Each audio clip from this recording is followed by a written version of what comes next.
Hi, this is Pendle from Soundust, and I'm just giving you a run through of the all new super rejigged Pendleonium² or Pendleonium² maybe.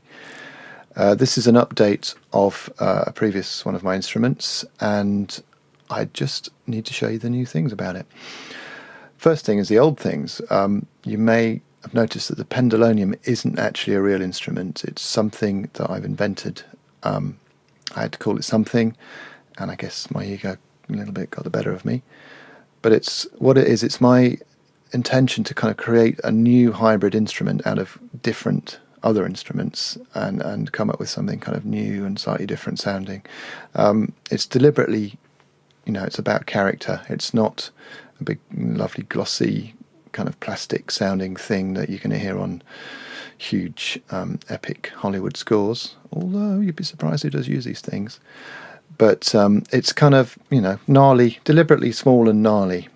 So anyway, without further ado, I've got 2 pages of scripting here. And on the voicings page, it actually shows you what it is that makes a Pendalonium. Now, what it essentially is some baritone guitars, some infinite guitars, which are actually the Fernandez Sustainer, which is a cunning guitar device which has essentially got built-in EBOs on every string, so that you can kind of hold notes infinitely, or as long as your battery lasts. And there's also a viola put through a spring reverb as well, which kind of adds into the mix. So we've got 3 different recordings of baritone guitars. These are all multi-sampled. There's different layers of velocity and what have you. They're all recorded through some kind of analog gizmo. So the first guitar we have, the baritone guitar, is the clean one. It's just a clean guitar signal. Okay. Then we have the amped one.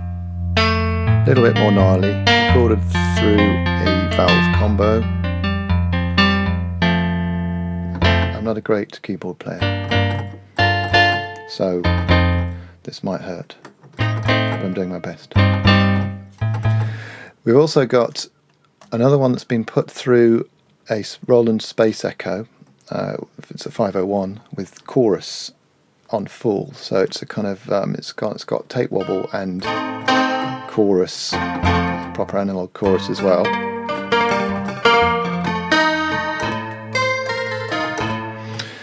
Then we have the infinite guitars. So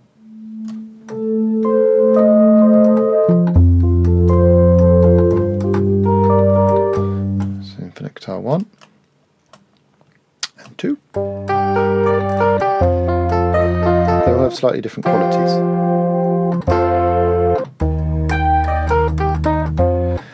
And the viola spring. So this is through a Vermona retroverb.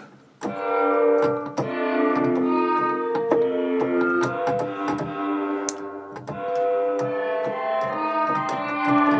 it's a bowed viola.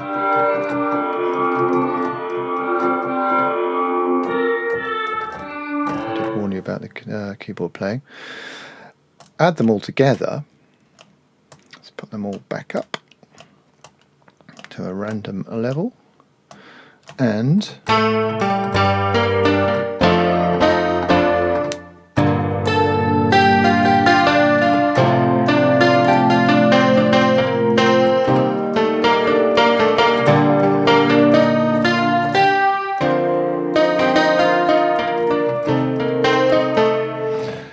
get the gist. So first level of control we have is the volume of each individual instrument, so you can build different instruments depending on how much of each you turn up. You've also got pan, next one down, so you can move them around in space to create more spacious mixes if necessary. You've also got attack, so you can, on a per instrument, I mean these are essentially oscillators.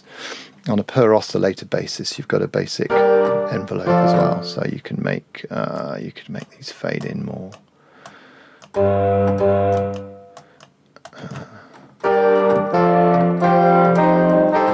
release as well, so you've got how long they last, the notes after you take your finger off the key. So let's just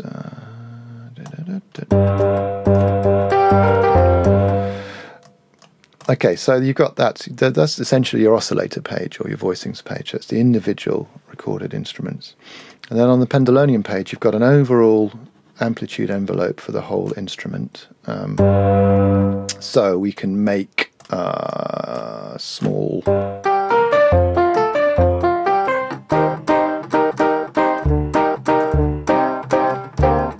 kind of thing is more harpsichordy, or we can extend these to make it more kind of thing. So you can build up your different, you can make it more mellotronic, what have you. That was the fun there.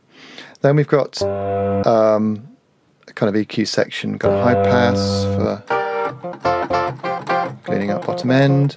We've got heft, which basically is a kind of bit of adds a bit of thump, or takes it away.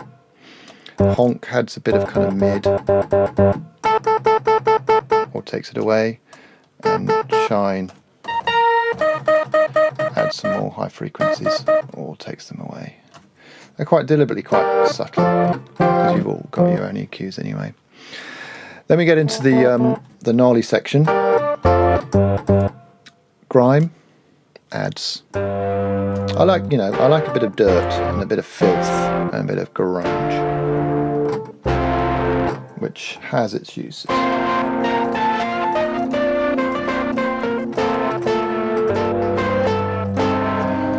Obviously that's an extreme case, but it's quite nice with squash, which is extreme compression, and a bit of reverb as well. Yeah, Room adds some convolution reverb. I've not gone to town with this because you've all got great reverbs already.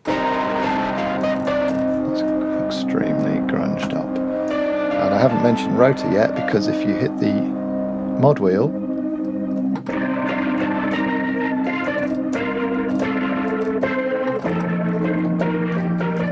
you've got Leslie. Now this is simulated Leslie, it's the contact Leslie effect, which is not bad. So let's clean that up again.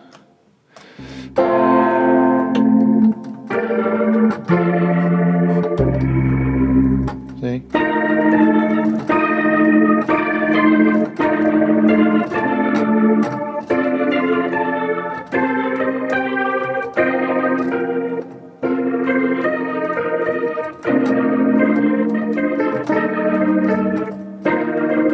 I'm having a bit too much fun with this.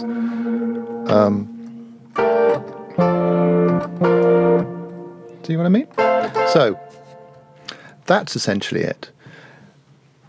6 different multi-samples of 3 different instruments, but multi-sampled in different ways, which you can then basically make your recipe from. You want to get rid of the springy stuff and the infinite stuff. Ooh, also I haven't mentioned the sustain key pedal. If you hold sustain, I'm just looking for my pedal now.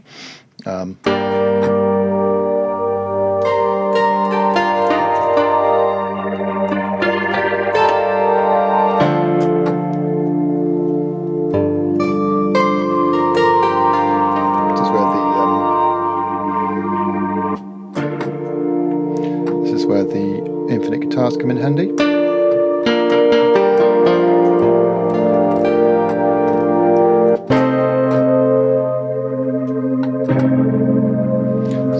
Don't turn them up too loud, because if you turn everything up too loud, you will get a bit of distortion.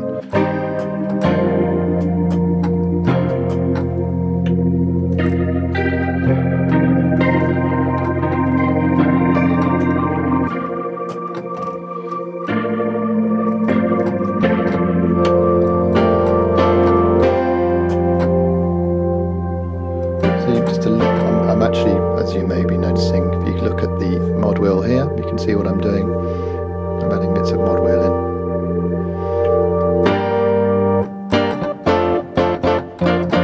So you can start off with one sound, and after a bit of fiddling you can be somewhere entirely different without even realising it. And that's the joy of the Pendalonium. So, as I may have mentioned, free upgrade if you've already bought the Pendalonium, the original version. £15 from sounddust.co.uk if you want to buy it. I must mention this though, look, the little 2. It took me ages to work out how to do that. All you do is hold down on the keyboard, you hold down Alt, and then it's 253, and then take your finger off and you get a little tiny 2. It's genius. I'll be putting them on everything in future. Anyway, there you go. Thank you very much. Feel free, if you have any questions, you can get in touch with me via the website. The link will be on the YouTube page as well if you need to kind of find out more. There's lots of lovely, equally characterful instruments there as well. Thank you very much, and goodbye.